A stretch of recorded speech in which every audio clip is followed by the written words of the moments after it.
Hello and welcome to this week's episode of The Cheese and the Alien Show. I will be your host for this week, The Cheese. Hope you don't mind my change of scenery here. I was afraid I was going to blind everyone with my pasty white skin, white shirt, and a white wall. So I broke out very old, well, old from my collection anyways, a piece of my collection from my first race at Milwaukee a few years ago. Yes, I know that was only trucking nationwide, but still good first races, not too far from me. But anyways, we would like to start off this week with a congratulations to the three winners, Stenhouse Jr., Greg Biffle, and Kasey Kahne. Alien and I were very excited over all three of those. We're huge fans of all of those drivers. Kasey Kahne was the Alien's first favorite driver after a particular poster I had hung up in our dorm room caught her attention. I've supported Stenhouse and Greg Biffle with my outfit for the week. We're still so excited about that. Kind of glad we get to celebrate the nationwide win for 2 weeks, even though it means there's no racing this weekend. The best part about the weekend at Texas, at least for the Alien and I, was the battle at the end of the nationwide race between Denny Hamlin, her favorite driver, and Stenhouse Jr., my favorite driver. We're both freaking out, talking to each other on Skype while we're watching the race, as close as we can get to watching it with each other. We're both so excited that we're only, 7 laps from the end, and our two favorite drivers are battling for the lead. Couldn't ask for anything better than that. The next thing that I'd like to point out, since I have this week's show, is that the Alien texted me Friday morning. I wake up, I'm reading this text that she had this gut feeling when she woke up randomly that David Reagan was going to have a good race that night. Sure enough, 6th place finish. About time. He's been working awfully hard this year. We know he's not one of our Roush Fenway drivers anymore, but we're still fans. We were glad to see that he finally had a strong finish in at least one series. We also were kind of sad that we couldn't be at the race at Texas. We had been hoping last fall that we could make it down there, or over there for the Alien, I guess we could say. That we could have been at those Texas races. We were hoping that would be our first Cup race. But the problem with being teachers is you don't make a whole lot of money, and you don't really have a whole lot of time, even for Friday and Saturday night races. But it would have been so worth it if we could have been there. Guess that means our first race will just have to be even better than this weekend's races, which will also include watching the 22 in the nationwide race and the 2 in the Cup race. Have problems in both races. Still exciting even if we weren't there to see it. Now, like I mentioned before, nationwide is off this weekend while the trucks and Cup are racing at Kansas, another 1.5 mile cookie cutter track. But we'd like to remind everybody, warn everyone, that the return of Stephen Wallace will come next weekend at Richmond. We might have misspoke in the last show, so make sure I'll get that correction in there. But beware to the other 42 drivers out there. There's going to be some extra carnage to try and avoid during the race. Shout-outs for this week include MRO Motor Racing Outreach, for those of you that don't know, and some of the drivers, including Stenhouse Jr. and Trevor Bayne, Michael McDowell, Josh Wise. I'm sure there's probably a couple others I'm forgetting right now, and that went and helped some of the tornado victims from earlier that week in the Dallas-Fort Worth area clean up Saturday morning, since I could attest to even how long it takes to clean up after a tornado. And this was just, we only had an F1 hit last summer. It wasn't even completely on the ground. It was still 20-30 feet in the air, and it still took weeks to clean up the damage. I can't imagine what these people in the Dallas-Fort Worth area are having to clean up after that whole mess last week. So I was glad to see that some of these drivers and pit crew members, and there might have been some media members there too. There's quite a few. Look up the videos. It's really exciting to see. So shout out to them for helping to clean up. Especially Ricky Stenhouse, after being in victory lane the night before, gets up early to go and help these other less fortunate people than him. Great to see this kind of behavior out of our drivers, that they do so much more besides entertaining us every weekend by racing cars. Our next shout out would be to my helper behind me, Carl Edwards. What was he, back in 30th position after penalties and issues in the pits, and came back to finish in the top 10, which of course made the aliens happy because she had picked him for her streak. And finally has a streak going in fantasy for the year, but we were also glad to see him scrounge up a great finish after so many problems in the race. That's how we make championship drivers, as we learned last year. Our last shout out would be to Kurt Busch, who also has had a lot of struggles this year.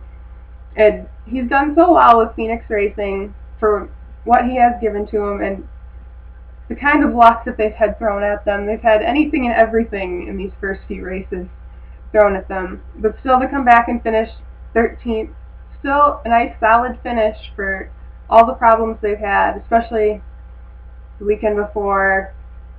And great to see Kurt slowly inching back up there. So, and I know they're having problems with sponsorship, so help them out, people. The team is definitely deserving of a great car. Now, another topic that's been debated this year is the Roush Fenway team's successes. Are they due to the cutting out of the 6 Cup team? There's been a lot of talk about that now that they've gone down to 3 drivers, that even though Carl Edwards doesn't have his win still, he'll get there. It's coming. But we have Matt Kenseth winning the Daytona 500, and now Greg Biffle winning, and all this success. They're the top 2 in points, and Carl's still right there, not very far behind. That one finish is the only reason he's not up there with his teammates, and that win is so close for that 99 team. But is this due to the fact that they have one less Cup team to worry about? Which, I agree, could be part of it. But the one thing that I'd like to point out that everyone else is missing, they also have 2 less nationwide teams this year. So if we're going with the idea that cutting back on teams is helping the teams that still remain, that does take a lot of stress off of many of these crew members and drivers. And I know Carl was the only one doing double duty, with the exception of the few races that Trevor missed last year, and he had a myriad of substitutes, I guess we could say. But 1 less Cup team and 2 less nationwide teams now that Trevor's still looking for sponsorships. Another one, sponsor him. That's a lot less stress. A lot of those crew members were working Saturday and Sundays for both series. It's a lot less stress on them. They're not as tired on Sunday to pit their cars then. I think maybe if you look at it that way, that could be a help. So we'll have to see if and when Ricky Stenhouse Jr. gets his sponsorship to get in that 6 Cup car. If, as we found out in Victory Lane on Friday night, that Jack Roush is ready to put him in there as soon as they have sponsors for that car is sitting there ready to go. So we'll have to stay tuned. Remember to keep an eye out for that. Another debate that's been going on this week is Jimmie Johnson's beef with Ryan Newman after the race, that Newman was making it pretty hard for Johnson to pass, even though he was already a lap down. Johnson was ready to put him 2 laps down. Johnson claims that's why he lost the lead to Greg Biffle late in the race. Everyone's asking, should we be racing this hard if we're not down, or if we're not on the lead lap? We have the issues with David Rudiman at Martinsville. Sorry, I had a little bit of a brain freeze there for a second. With Rudiman's problems at Martinsville, and then Newman, who has kind of a reputation for racing people hard, even though he's farther back in the lineup and he's multiple laps down.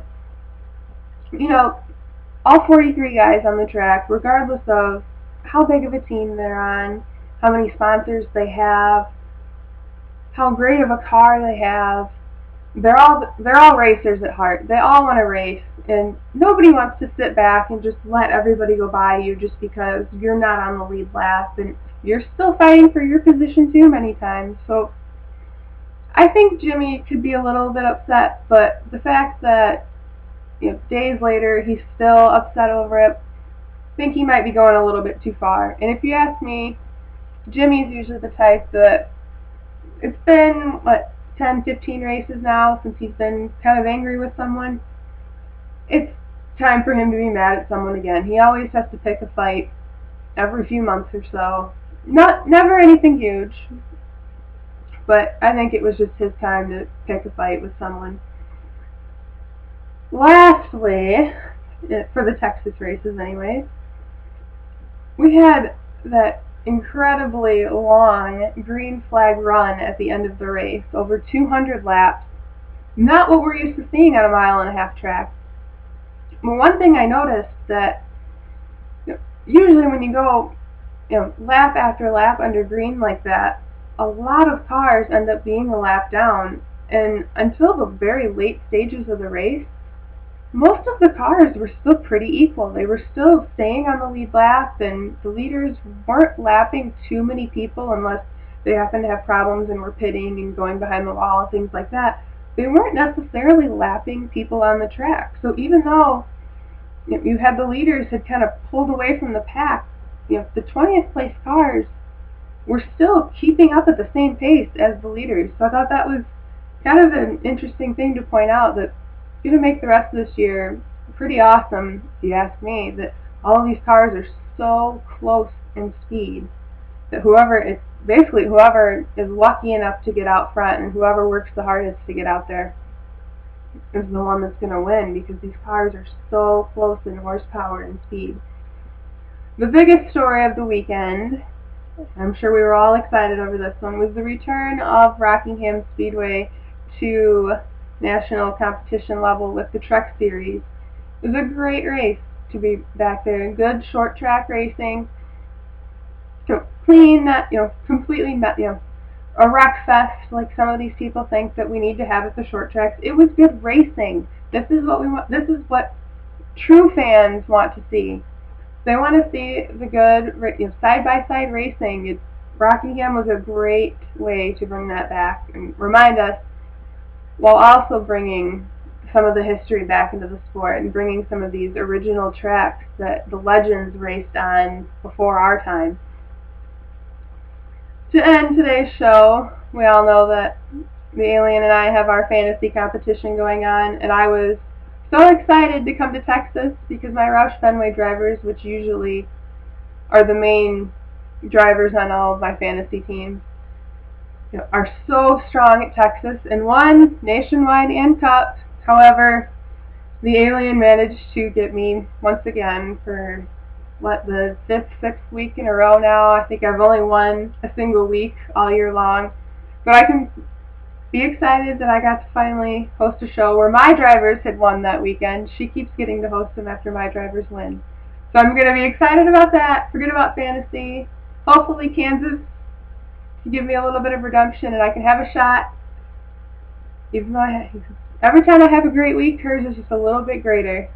We hope you have enjoyed our show and join us next week after the Kansas races.